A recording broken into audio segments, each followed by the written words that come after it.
En tant que développeur, ça nous arrive parfois de passer des heures à installer notre poste de travail, les environnements de développement. Moi, j'avoue, ça m'a déjà fait pester parce que c'est clairement pas la tâche que je préfère. Cet après-midi, on a la chance d'avoir Mélissa et Paul qui vont nous parler de Coder, une solution à nos problèmes d'installation. Bonne courbe. C'est bon. Bonjour à tous et à toutes. Donc merci d'être là.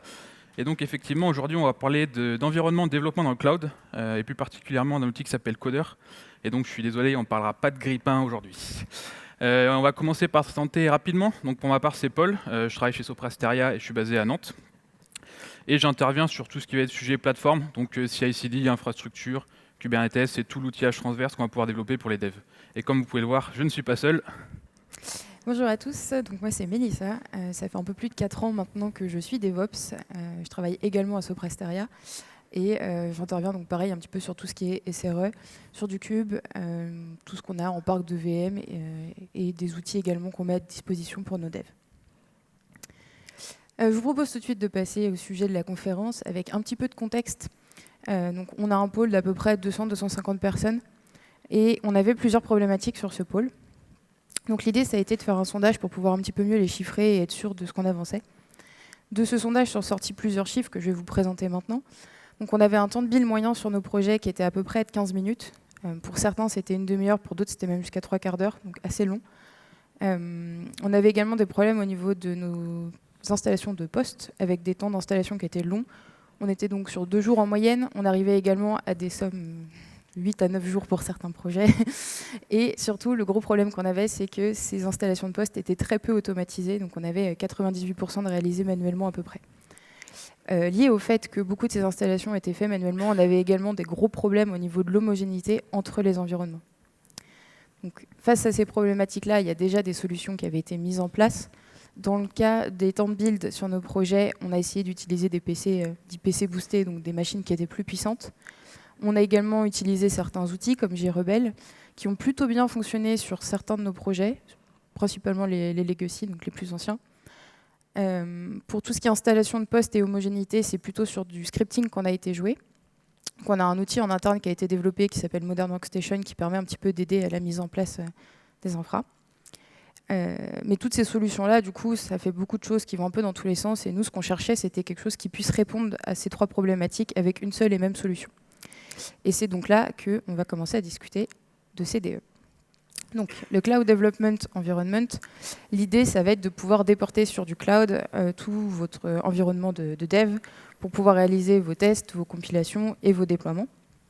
Ça a plusieurs avantages, notamment celui de pouvoir mutualiser vos ressources, de pouvoir les moduler dans le temps également. Donc, si vous avez un fort besoin sur un projet à un instant T, vous pouvez attribuer plus de ressources et les récupérer ensuite. Ça limite les dépendances aux machines physiques. Donc, si vous avez un toaster en local, vous pouvez quand même avoir des ressources à distance. Et puis, surtout, ça demande une certaine préconfiguration. Du coup, le problème d'installation faite à la main et pas homogène, ça part un petit peu à côté et on rend nos environnements plus réplicables. Là, vous vous dites peut-être, OK, mais comment ça fonctionne exactement? Alors, en local, du coup, on va garder notre PC, notre toaster, qui va jouer plutôt un rôle front-end, sur lequel on va avoir le rendu de notre IDE, que ce soit VS Code, IntelliJ ou ce que vous avez l'habitude d'utiliser. Et à distance, on va avoir plutôt nos ressources, donc votre CPU, votre RAM, votre disque, toutes les dépendances dont vous allez avoir besoin pour votre projet, votre base de données si vous en avez besoin, et votre IDE qui tourne réellement, pas juste la partie visuelle. Donc ça va plutôt être le rôle back-end. Pour pouvoir vous connecter à cet environnement, il va vous falloir une connexion SSH. Alors tout ça, ça fonctionne très bien, sauf que je ne sais pas si vous en rappelez, au début, je vous ai dit qu'on avait 200-250 devs sur le pôle, et gérer tous ces environnements parallèlement les uns après les autres, c'est un petit peu compliqué. Alors, même si on n'a pas prévu de mettre 200 env, plutôt 30, 40 selon les besoins spécifiques de certains devs, il va quand même nous falloir quelque chose qui vienne jouer le rôle d'orchestrateur. Et c'est là qu'il va falloir qu'on trouve une solution. Alors, pour chercher un orchestrateur, on avait plusieurs critères qui se sont un peu imposés à nous. Donc, le premier, c'était d'avoir une solution on-premise vis-à-vis d'une contrainte client. Le second, c'était d'utiliser quelque chose qui soit déployable sur Kubernetes, puisqu'on a des clusters RKE2, donc pour nous, c'était plus avantageux. On cherchait une compatibilité avec les IDE VS Code et IntelliJ, parce que c'est les deux qui sont les plus utilisés sur notre pôle. Pour nous, ça faisait sens. Et puis enfin, en termes de modèle économique, on cherchait quelque chose qui reste correct, sous le sens où on propose déjà un bon panel d'outils à nos devs, et l'idée c'est que ça reste correct au niveau global. La première solution qui s'est portée à nous, c'était CodeCanvas, donc il y a une proposition de JetBrains. C'est sorti il y a un petit peu plus d'1 an maintenant. En ce qui concerne les critères, on était à peu près bon sur tout. Ce qui nous a un peu bloqué, c'est le modèle économique. Ils sont à peu près à 50 € par mois par utilisateur. Ça vient se rajouter au coût de vos licences IntelliJ. Donc au global, ça fait quand même un certain prix. Gitpod remplissait là aussi presque tous nos critères. Le petit problème cette fois-ci, c'était plus sur la notion de on-premise, où avant c'était clair, maintenant ça l'est moins. On a préféré pas trop s'engager sur ce terrain-là. Et il nous reste 2 solutions, Eclipse CHE et Coder. Donc, je pense que vous avez compris laquelle on a choisi, c'est un peu le titre de la conf. Alors pourquoi est-ce qu'on a pris Coder? Pour le coup, ça remplissait bien tous nos critères. C'est une solution qui est en freemium, mais vous allez le voir, Paul va vous en parler un petit peu après. La partie gratuite est assez généreuse. Et surtout, la base de templating est en Terraform. Et nous, c'est quelque chose qu'on maîtrisait plutôt bien déjà sur notre pôle. Donc on a préféré partir sur cette solution-là. Alors, par rapport au schéma que je vous ai montré un petit peu avant, on va voir du coup ce qui vient se rajouter. Donc on retrouve toujours, je vais essayer de vous montrer un petit peu là pour qu'on suive tous ensemble. Vous retrouvez toujours votre machine en local. Sur la partie plus haute, donc il y a toujours la section back-end avec vos dépendances, etc., ce dont vous avez besoin. Et ce qui va venir se rajouter, du coup, c'est plutôt la partie démon codeur et la partie de provision avec Terraform. Donc il va être là pour jouer le rôle de templating. Donc si on résume tout ça, Coder, ça va jouer le rôle d'orchestrateur de Cloud Development Environment. Au niveau des technos, on peut utiliser du Helm, du Docker ou sur une base de VM. On retrouve le templating Terraform pour mettre en forme tout notre environnement. Et donc, les 2 notions qu'on va avoir le plus souvent qui vont revenir, ça va être la partie templating, donc vraiment cadre, et la partie workspace, donc le résultat en fait de ce template, l'environnement. Donc, qui dit modèle freemium, c'est-à-dire du coup fonctionnalités qui vont être payantes. Donc il y en a plusieurs. Après ici, on a essayé de vous en mettre 3 en évidence parce que c'est celle qui nous paraissait en tout cas le plus structurant. Juste ce qu'il faut savoir déjà, c'est que la partie OIDC pour OpenID Connect, c'est disponible dès la version open source. Donc ça, c'est assez cool. Je ne sais pas si vous connaissez le SSO Wall of Shame ou SSO Tax, mais bien souvent dans ces modèles économiques-là, la partie OIDC est payante. Après, on peut considérer que c'est peut-être un OIDC qui est incomplet dans le sens où vous n'aurez pas accès à tout ce qui est group mapping, role mapping, ce qui rejoint finalement la seconde fonctionnalité, la partie RBAC, pour Role Based Access Control. En fait, avec la version gratuite, vous serez juste cantonné au rôle par défaut et vous ne pourrez pas créer différents groupes. Vous n'aurez qu'un seul groupe. Et enfin, la dernière, c'est la partie haute disponibilité. Donc, c'est le fait d'avoir plusieurs instances de votre serveur codeur qui tournent en parallèle pour des questions de dispo, de résilience, etc. Finalement, ça ne va pas poser de problème si vous avez quelques dizaines d'utilisateurs. Vous allez pouvoir vous en sortir, vous n'avez pas forcément besoin de faire des groupes. Par contre, si vous commencez à avoir des centaines, des milliers d'utilisateurs, là, ça devient assez problématique. Et donc là, peut-être que la version gratuite ne suffira plus, ou alors après, il faudrait déployer plusieurs instances de la version gratuite, une par projet, etc. Et après, il y a d'autres fonctionnalités, mais je vous laisse aller voir la page de pricing qui liste un peu tout en détail. Et je pense que ça serait intéressant qu'on leur montre à quoi ça ressemble, Coder, non ?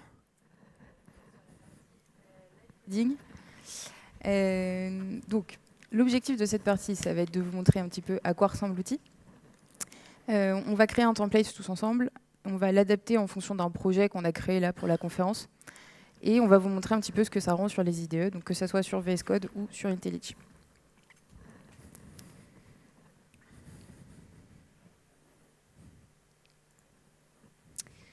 Ok, donc nous voici donc sur Coder. Alors on a énormément zoomé pour que vous voyez tous bien. J'espère que ça va le faire.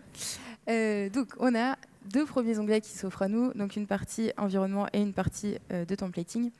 Sur les environnements, pour chaque utilisateur, on va retrouver ceux qui nous sont propres. Du coup, comme vous êtes très zoomé, vous ne voyez pas, mais il y a le petit parti est-ce que ça tourne, est-ce que ça ne tourne pas.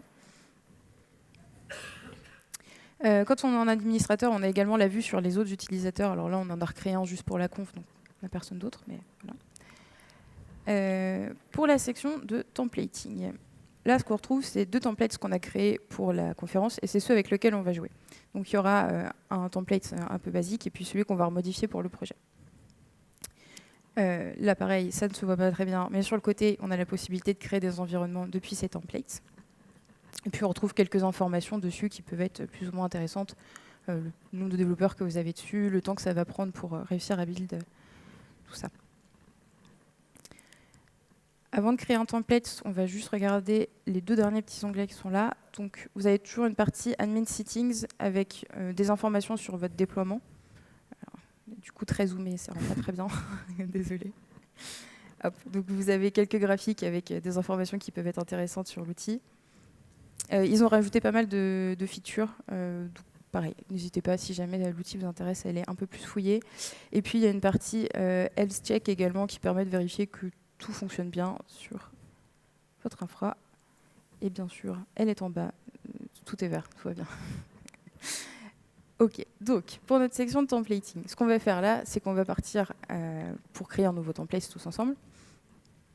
Quand on souhaite en créer, on a plusieurs possibilités qui s'offrent à nous.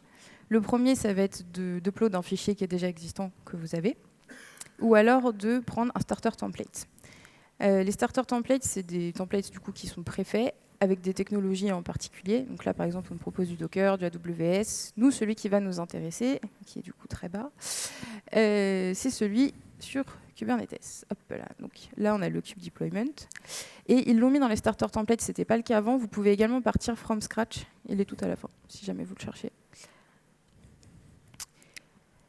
Pourquoi est-ce que nous, on part du Kubernetes deployment? L'idée qu'on avait derrière ça, c'était de faire un pod, un environnement. Du coup, ça collait plutôt bien avec Kube et ce qu'on s'est dit avant.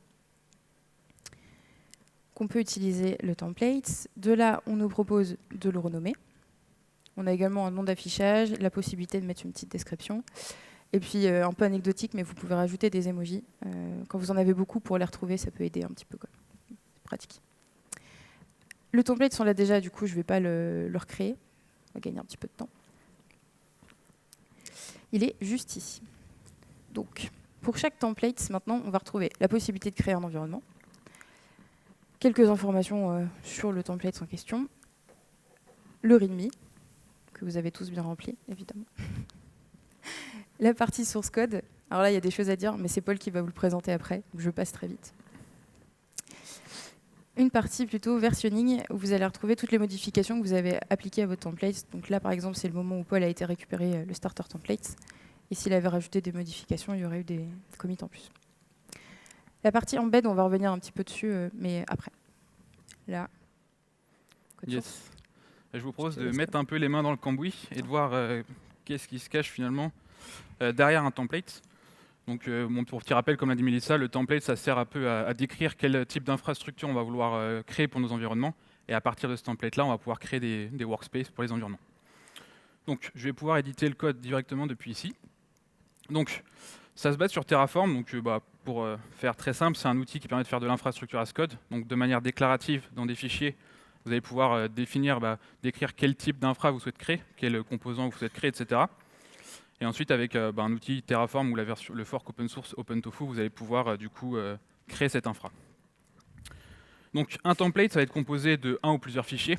Dans celui-ci, on va retrouver donc un fichier main.terraform.tf et le README que Mélissa vous a montré juste avant. Et je vais vous proposer du coup de parcourir le fichier Terraform pour voir quelles sont les ressources qui sont créées dans ce starter template. Donc, dans un premier temps, on va retrouver ici les différents providers Terraform que vous souhaitez utiliser. Donc, en gros, c'est comme un peu des plugins pour Terraform qui permettent entre autres d'interagir avec des systèmes externes. Par exemple, ici, on fait appel au provider Kubernetes qui va nous permettre d'interagir avec un ou des clusters cubes pour créer des ressources, pour récupérer de l'info, etc. Mais ça, c'est pour notre use case Kubernetes. Après, si jamais vous voulez créer des VM sur AWS ou sur Azure, etc., vous avez les providers Terraform pour ces cloud providers. Donc finalement, vous êtes un peu libre de créer ce que vous souhaitez avec le nombre de providers qui existent actuellement. OK. Et ensuite, le provider codeur, ici, il va nous permettre d'interagir avec le codeur serveur, on va le voir juste après. Donc, ensuite, si on descend un peu, on va voir qu'ici, on crée une variable. Donc, je pense que le nom, finalement, est assez explicite. Ça va nous permettre de variabiliser des parties du code Terraform pour pouvoir les changer facilement sans avoir à modifier le code. C'est de la variable classique, on pourrait dire. Donc ici, on en a une qui permet de dire est-ce qu'on souhaite déployer nos workspaces dans un cluster cube à part. Et ensuite, on a une deuxième ici, namespace, qui permet de définir dans quel namespace on souhaite créer les ressources Kubernetes. Ce qui va être cool avec Coder, c'est que finalement, ces variables-là, elles vont être un peu retranscrites en composant IHM. Donc, sur cet onglet-là, je suis dans les paramètres du template que je suis en train de vous montrer, dans l'onglet variables, et ici, on va retrouver les différentes variables qu'on a définies dans notre code. Et du coup, ça permet finalement de les changer facilement directement depuis l'interface, et donc, quelqu'un qui n'a pas forcément de connaissances, pas forcément familier avec Terraform, va pouvoir changer facilement ces variables-là. Donc ça, c'est au niveau du template. Donc ça sera applicable à tous les workspaces derrière. Donc ça, c'est des variables qui vont peut-être plutôt être valorisées par un template admin ou peut-être un responsable technique sur le projet. Ensuite, si on descend encore un peu, ici, donc on a une data source qui permet dans Terraform de récupérer de la donnée, par exemple, dans un système externe. Et cette data source, du coup, elle s'appelle coder parameter. Elle vient du provider coder. Et globalement, ce qu'elle va nous permettre de faire, c'est de variabiliser, mais d'une autre façon, certains champs.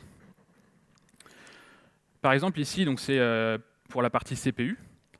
Ça va permettre du coup de variabiliser le sizing CPU de l'environnement, et donc, encore une fois, de pouvoir le changer facilement sans avoir à modifier le code. La différence avec les variables, c'est que ces paramètres-là, ils vont être valorisés par l'utilisateur final, donc par le dev. Donc c'est plutôt des champs qu'on va venir créer pour dire quel champ je souhaite, quel champ peut être modifié par l'utilisateur, donc un sizing CPU, peut-être une image Docker à utiliser, un repo à cloner. Et ce qui est cool, encore une fois, c'est que ça va être traduit en composants plutôt graphiques. Donc si je vais donc j'ai créé un workspace au préalable à partir de ce template-là, et donc dans les settings, dans les parameters, on va retrouver les différents paramètres du workspace, les coder parameters. Donc la partie CPU, là on en a un qui est immuable, parce qu'on ne peut pas le modifier, la partie mémoire, etc. Donc ces champs-là seront valorisés à la création du workspace, mais aussi derrière peuvent être changés, sauf ceux qui sont immuables, tout au long de l'existence du workspace. Donc ça, c'est vraiment ces deux parties-là, c'est vraiment pour un peu tailler sur mesure les environnements que vous souhaitez créer et quel champ finalement, enfin quelle partie de ces environnements peuvent être modifiés facilement. Donc si je descends un petit peu plus, on va voir ici notre première ressource Terraform, donc c'est le codeur agent. C'est donc le codeur agent, c'est le processus qui va tourner dans le workspace qui permet de communiquer avec le codeur serveur pour faire différentes choses. Et ici, ce que je souhaite juste vous montrer, c'est la partie metadata qu'on va retrouver ici, qui va permettre du coup au codeur agent, donc à l'agent, de remonter des informations un peu de monitoring au serveur pour les afficher donc, sur le dashboard.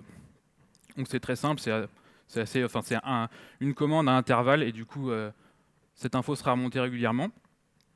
Et encore une fois, donc si je prends le dashboard du workspace, c'est ce que vous allez retrouver ici. Donc encore une fois, du coup, c'est traduit, on va dire, en composants graphiques. Donc voilà, donc ça c'est un peu pour la partie configuration codeur. Maintenant, je vous propose qu'on aille commencer à créer des ressources Kubernetes, parce que c'est quand même le but. Donc ici, on va commencer par créer un Persistent Volume Claim, un PVC. Donc c'est une des façons qui permet de percer de la donnée dans Kubernetes. Parce qu'évidemment, on souhaite quand même que le dev, s'il éteint l'environnement le soir et qu'il arrive le matin, on souhaite qu'il garde ses données, on veut persister de la donnée. Donc c'est comme ça qu'on va faire ici. Et ici, on peut voir dans la partie namespace qu'on fait référence du coup à la variable du départ. Donc c'est comme ça qu'on fait référence à une variable. Et si je descends un peu plus, dans la partie storage ici, on a la référence du coup au codeur paramètre défini au départ pour la partie home disk. Et enfin, donc on va créer la dernière ressource, le deployment Kubernetes. C'est une ressource kube, derrière à la fin on va avoir un pod, et surtout on va avoir un autre conteneur qui va être créé. Donc je ne rentre pas forcément dans les détails, juste qu'on peut aller voir l'image Docker qui est actuellement utilisée. Hop, je descends un peu plus. Ici, dans la partie image, donc c'est une image Docker pré-build par Coder avec quelques outils, Git, etc.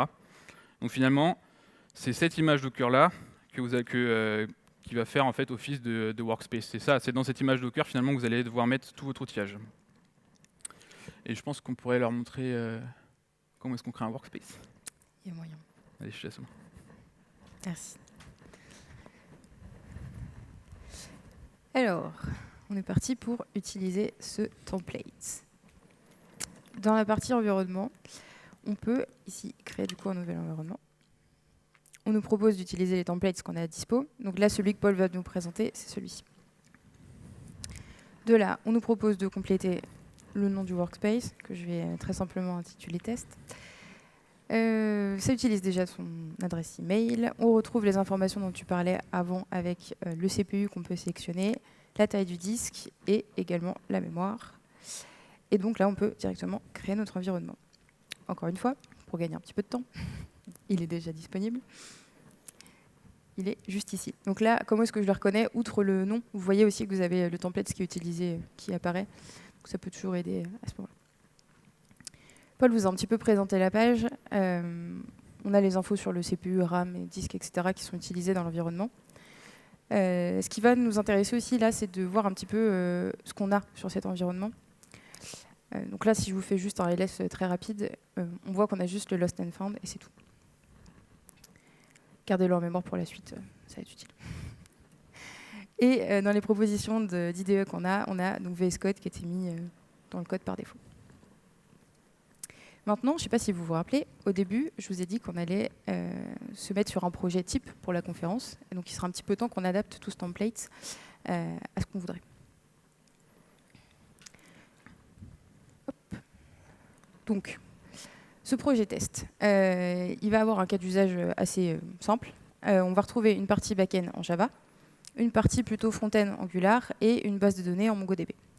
Et il va falloir qu'on rajoute des champs dans le template qu'on a de préexistant. Et il va nous falloir la partie avec le back-end et le front-end qui sont du coup sur Git. Et il va nous falloir une image Docker avec toutes les dépendances dont on va avoir besoin pour notre projet. Donc, ça peut être votre JDK, Maven, ce que vous avez l'habitude d'utiliser. Il va également falloir qu'on crée des ressources. J'ai parlé de base de données avant, il faut la créer. Et on va également créer des namespaces pour que nos utilisateurs aient chacun leur espace et qu'ils ne se marchent pas les uns sur les autres. Et là, donc, c'est l'heure de l'interro surprise. Et oui. Non, juste pour faire participer un peu, mais il y a juste à lever la main, pas d'inquiétude. Finalement, donc, on souhaite ajouter des nouveaux champs pour la customisation. Comment est-ce que vous feriez par rapport à ce qu'on a vu juste avant pour rajouter ces champs-là? Est-ce que A, vous rajouteriez une ou plusieurs variables Terraform, ou est-ce que B, vous utiliseriez plutôt une data source coder parameter? Ceux qui choisiraient plutôt la réponse A, est-ce que vous pouvez lever la main, s'il vous plaît? Ok, donc la réponse B, du coup. Ok. Ils font tout l'inverse de moi. Très bien, très bien. Du coup, là, il n'y a pas forcément de mauvaise réponse. En fait, ça va être un peu en fonction de vos cas d'utilisation et aussi à qui vous souhaitez donner la responsabilité sur les changements des variables. Par exemple, peut-être que si vous avez un template par projet, on peut se dire qu'on peut mettre ça en variable Terraform plutôt pour que ça soit par défaut pour tous les workspaces. Après, si vous souhaitez donner plus de customisation aux développeurs, ou alors si vous souhaitez avoir plutôt un template générique pour plusieurs projets et que chacun puisse définir quelle image Docker il souhaite utiliser, là effectivement on peut partir sur un codeur paramètre et c'est ce qu'on va utiliser pour la suite de la démo. Et enfin, dernière question, donc on souhaite créer une base de données Mongo. Est-ce que en premier lieu, est-ce qu'on crée un pod dédié pour cette BDD ou est-ce que plutôt on lance un process Mongo dans l'image Docker? Pareil, réponse A. Ok. Et réponse B, du coup. Ok. Ici, on va plutôt partir sur la réponse A, parce que on est dans du cube, et du coup, on aime bien avoir un pod par appli, finalement. Et ça se rapproche plutôt des environnements aussi de qualif qu'on a, où finalement, notre base Mongo, chaque réplica aura son propre pod. Après, effectivement, la réponse B pourrait être possible, mais ce n'est pas celle qu'on va choisir aujourd'hui. Et du coup, c'est reparti. Donc, je vais vous montrer rapidement, du coup, le nouveau template. Juste avant, petit aparté, vous pouvez versionner les templates dans Git. Donc c'est relativement simple. Ici, donc, on a un repo Git sur GitLab pour ce template-là, et on va avoir globalement un dossier template où on va retrouver tous les fichiers du template, et on va avoir ici un fichier GitLab CI, mais sinon ça pourrait être du GitHub Actions, pour faire un simple coder template push, et du coup votre template sera disponible sur Coder. Donc ça c'est cool pour pas avoir à faire les modifications et puis directement depuis l'interface Coder.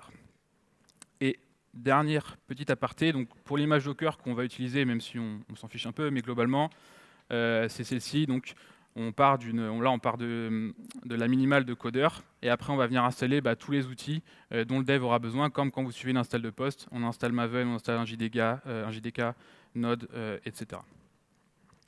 Ok. Donc démo finale, c'est notre démo finale. Si on repasse du coup sur la liste des fichiers, ici on a essayé de faire un petit découpage pour que ce soit un peu plus propre. Mais pour gagner du temps, on va juste voir vraiment ce qui nous intéresse, ce qui est différent. Donc dans la partie des providers, ici, on a rajouté le provider Helm. Donc Helm qui est un outil qui permet de faire du packaging de ressources cubes et avec un système de templating, encore une fois. Et pourquoi est-ce qu'on va l'utiliser ici? Parce qu'actuellement, déjà, on utilise Helm pour nos applis, mais aussi pour déployer nos bases de données, par exemple avec du Bitnami, des choses comme ça. Donc ici, en fait, on va s'en servir pour facilement déployer notre base de données. Ensuite, dans New, on a les nouveaux. Donc ici, on va retrouver en premier lieu un codeur paramètre donc pour les repos. On en a fait un seul de mode list, comme ça, ça permet en fait de... c'est un truc générique, comme ça, chacun met autant de repos qu'il souhaite cloner. Ensuite, on a celui de notre image Docker, donc l'image Docker que j'ai montré juste avant. Il y a quelque chose dont on n'a pas parlé, c'est qu'on souhaite cloner des repos. Et bien souvent, finalement, ça va être sur des instances peut-être GitLab privées, sur des GitHub privés, etc. Donc on va avoir une notion d'authentification pour pouvoir cloner. Une façon de faire, ça serait d'avoir un codeur paramètre et de mettre par exemple un access token pour pouvoir pull et push. Il y a un truc avec Coder qui s'appelle les external hôtes, qui permettent de créer une application hôte dans GitLab ou dans GitHub, et qui va nous permettre en fait de se connecter, mais ça nous montrera, de se connecter avec GitLab pour récupérer un token pour pouvoir cloner. Donc ça, c'est comme ça, c'est super simple pour l'utilisateur en fait. Il n'a rien à générer. Ensuite ici, donc on va avoir, on a un module. Un module, c'est du code Terraform en gros qu'on a externalisé pour pouvoir utiliser. Ici, c'est un module git clone qui permet de faire du git clone.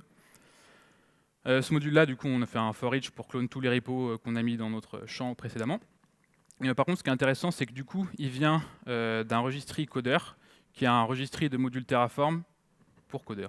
Donc il y a plusieurs choses. Il y a pour faire du git clone, il y a pour faire du Windows RDP, il y a plusieurs qui existent. Donc ça, c'est assez intéressant pour gagner un peu de temps. Et enfin, donc on va créer les ressources qui nous manquent. Donc le namespace pour pouvoir, comme l'a dit Mélissa, cloisonner chaque utilisateur dans son namespace. Et enfin, on fait appel au provider Helm pour utiliser le chart MongoDB de Bitnami et du coup pouvoir créer notre base Mongo. Et du coup, on va vous montrer comment ça marche encore une fois. Merci. Alors, maintenant qu'on a notre template final, on va aller regarder ce que ça donne côté environnement. Il y a des nouvelles choses, c'est cool. Donc, si je reprends ce que je vous ai montré tout à l'heure, donc on retrouve toujours notre lost and found et on a surtout notre partie front-end et back-end qui s'est rajoutée. Donc ça, c'est par rapport au codeur parameter, ce que tu avais rajouté tout à l'heure. On a également IntelliJ qui est venu se rajouter côté interface. Et on a toujours notre VS Code qui est ici. Maintenant, ce qu'on va pouvoir faire, c'est se connecter un peu à ces IDE pour voir ce que ça nous donne. Donc, on va partir de Coder pour ouvrir VS Code. Et on va utiliser un autre outil pour IntelliJ qui est Gateway. Vous voyez bien. Donc, on a la proposition de se connecter avec Coder via Gateway. C'est ce qu'on va faire. Laissez un petit peu. Hop. Et on voit qu'en fait, on a juste besoin de lui renseigner l'URL de notre déploiement pour pouvoir accéder à nos différents environnements. Donc là, nous, celui qui va nous intéresser, c'est celui de démo final. Je vais le laisser se lancer, ce qui met un petit peu plus de temps. Et on va revenir sur la partie VS Code. Donc là, pour le coup, j'ai la possibilité de l'ouvrir directement ici. Un tout petit peu de temps à à s'ouvrir. Donc là, on a la possibilité de choisir l'IDE qu'on veut utiliser. Il y en a plusieurs qui sont à notre disposition. On a parlé de IntelliJ, mais vous allez voir, il y a aussi du PyCharm, il y a d'autres choses.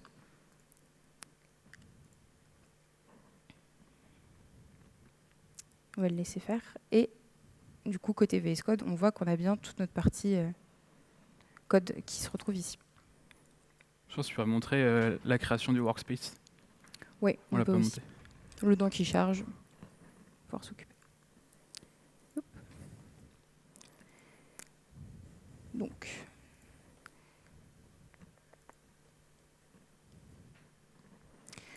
par rapport à ce qu'on a dit tout à l'heure, on a toujours le nom qu'on peut rajouter et on va surtout trouver les éléments qu'on peut leur rajouter. Donc l'authentification avec GitLab. Ah, du coup, c'est tellement zoomé que vous n'allez pas bien voir. Donc on en a parlé tout à l'heure, il y avait la partie IntelliJ qui était là aussi. La possibilité de rajouter l'utilisateur que vous voulez pour la partie Git. Les repos Git que peut leur rajouter. Et l'image Docker que tu as créée également pour le projet. Côté CPU et RAM, vous voyez qu'on a des légères modifs, donc c'est pareil, c'est les modifications que Paul a apportées. Côté disque, pareil. Bon, du coup, je ne vais pas recréer l'environnement, on est déjà dessus. Et avec un peu de chance, pendant ce temps-là, exactement, notre IntelliJ est ouvert aussi. Est-ce que tu veux lancer l'application? Ouais. Du coup, là, je mets ma casquette de dev et je vous montre juste du coup comment, en tant que dev, après, on peut interagir avec finalement ces environnements qui sont dans un cluster cube dans le cloud.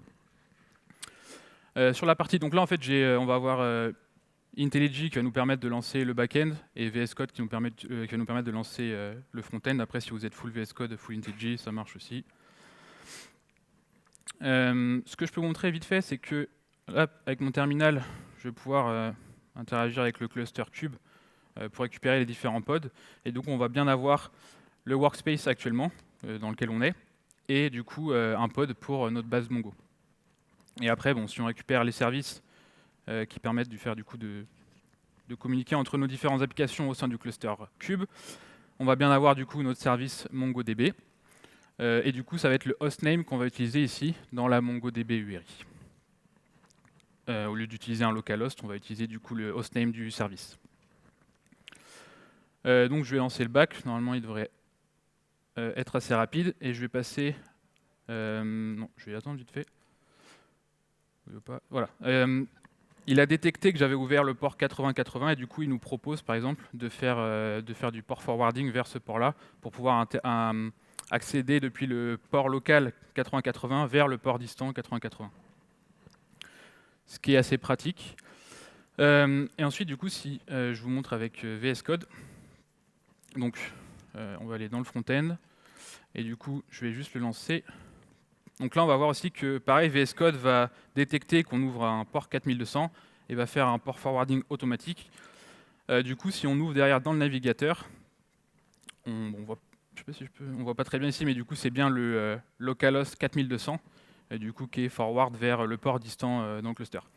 Et du coup, après, on peut voir est-ce que notre chaîne, elle fonctionne bien. Donc, on a bien le front qui communique avec le back, avec la BDD. Donc, c'est un exemple qui est ultra simplifié, mais globalement, c'est comme ça qu'on interagit derrière avec les environnements distants, sachant que c'est agnostique à codeur. Si vous avez créé, par exemple, vos environnements avec Gitpod ou avec d'autres choses, ça marche pareil, hein, c'est le même système. Et je crois qu'il y a quelques features, du coup, dont on n'a pas forcément parlé encore. Oui, il y a les petits onglets mystères de tout à l'heure. Alors, dans les fonctionnalités supplémentaires qui sont plutôt sympas sur Coder, il y a une partie qui joue sur l'auto-start et l'auto-stop, qu'on peut retrouver à deux endroits. Donc aussi bien sur la partie workspace que sur la partie templating. Hop, je récupère le codeur. Donc, pour la partie environnement, vous l'avez à disposition dans les settings sur le côté. Vous voyez, il y a une partie schedule. Et donc, on a la possibilité de choisir les jours où on veut que nos environnements soient allumés en automatique et de rajouter une heure de démarrage. Et pour l'autostop, pareil, vous avez possibilité de rajouter une heure d'arrêt. Sur la section templating, vous avez un tout petit truc en plus qui peut être pas mal. Hop, je vais essayer de vous le retrouver sur le côté. Sur la partie autostop, vous avez... voyez juste ici, une partie bump. En fait, si vous avez encore quelqu'un qui est sur votre environnement à l'heure indiquée, il lui donne, donc là dans notre cas, 1 heure supplémentaire pour pouvoir partir. Ce qui fait que si vous avez un petit peu des gens qui traînent le soir, ça peut être pratique. Pour les autres fonctionnalités, on a un bouton Open Encoder qui va vous permettre d'encore venir simplifier vos installations de poste. L'avant-dernier onglet. L'avant-dernier, merci. Voilà. Donc, dans vos documentations, vous pouvez rajouter ce petit bouton. Il va vous permettre de créer vos environnements de manière très simple. On va revenir un petit peu sur la page de tout à l'heure. Donc, si vous cliquez ici, hop, il va vous proposer directement de remplir les différents éléments qu'il vous faut pour créer votre environnement. C'est plutôt pratique. Et vous avez une autre possibilité, qui est le auto. Et là, il va directement vous faire l'environnement. Fonctionne, s'il te plaît. Bon, là, il n'a pas envie, visiblement. Mais normalement, il vous le fait en automatique. C'est les aléas de la démo. Cette section-là, vous la retrouvez donc, sur vos templates, dans l'onglet Embed, qui est juste ici. Et donc, c'est le manuel et le auto. Voilà. Pour la section Dev Container, je vais nous remettre en grand écran, ça sera un petit peu mieux. Si vous utilisez déjà des dev containers en local, vous pouvez les réutiliser sur Coder. Il y a des fonctionnalités qui existent. Donc, si vous voulez juste résoudre vos problèmes de performance, ça peut être un moyen. Vous avez aussi la possibilité de faire des installations en hors ligne, donc en air gap. Donc, si vous faites déjà de l'air gap, je pense que vous avez l'habitude. Il faut juste faire attention à vos ressources, donc vos repos Git et vos images Docker, qu'elles soient accessibles quand même. Et puis enfin, il y a des métriques Prometheus qui sont mis à disposition. Donc si vous voulez faire de la supervision, c'est possible aussi. Il y a un truc dont on n'a pas trop parlé, c'est les coûts, mais surtout les coûts d'infra, parce que là on parle de créer des environnements dans le cloud, mais bon, ça coûte des sous, quoi. C'est difficile de donner un tarif, enfin la fourchette va varier par rapport à beaucoup d'hypothèses finalement. Est-ce que vous avez des infra on-prem, vos propres hyperviseurs, est-ce que vous êtes chez un cloud provider, etc.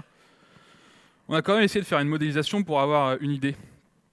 Donc parmi les hypothèses, on est sur du Azure Kubernetes as a Service, donc c'est pas ce qu'il y a de moins cher.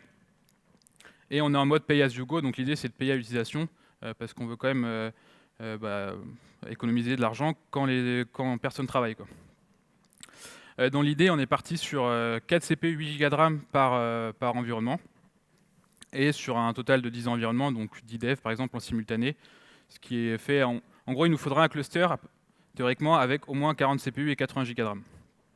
Et après, pour l'uptime, comme je disais, on veut éteindre automatiquement à certains moments. Ça serait 200 heures par mois, 10 heures par jour, 20 jours par mois. Et du coup, avec ces hypothèses-là, on a essayé de faire 3 scénarios, comme vous pouvez voir. La chose qu'on va faire varier sur ces scénarios-là, c'est plutôt la partie over-provisioning CPU.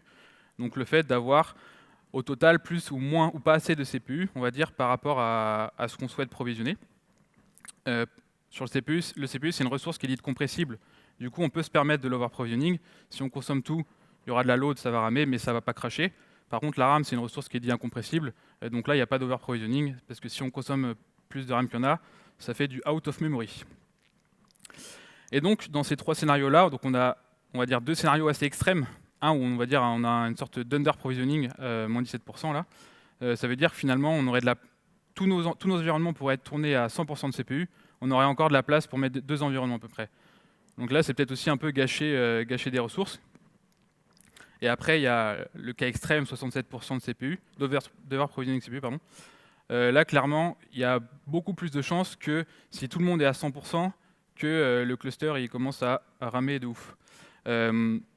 Après, du coup, l'over-provisioning, c'est quand même quelque chose qui peut être intéressant, parce qu'on peut se dire, les environnements, en fait, ils vont pas être tout le temps à 100% de CPU. Les gens, ils sont pas tout le temps en train de build leur appli.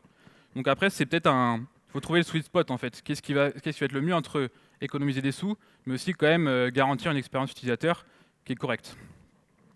Et donc après, si on prend par exemple celui du milieu, qui a l'air d'être assez correct, du coup, on est entre 3 et 400 euros par an par utilisateur. Et donc ça, après, c'est chacun a sa propre interprétation en fonction du temps de gagner sur les builds, du temps d'installation de poste gagné. Vous gagnez par exemple 1 jour d'installation de poste, vous mettez ça par exemple en face d'un taux journalier moyen et vous avez directement est-ce que ça peut être intéressant ou pas. Voilà. Il est temps de conclure. Pourquoi est-ce que codeur, c'est cool? Alors, je vais faire les bénéfices. Au niveau de la customisation, je pense que Paul vous a fait plutôt une bonne démo de tout ce qui pouvait être fait, et encore, je n'ai pas tout montré.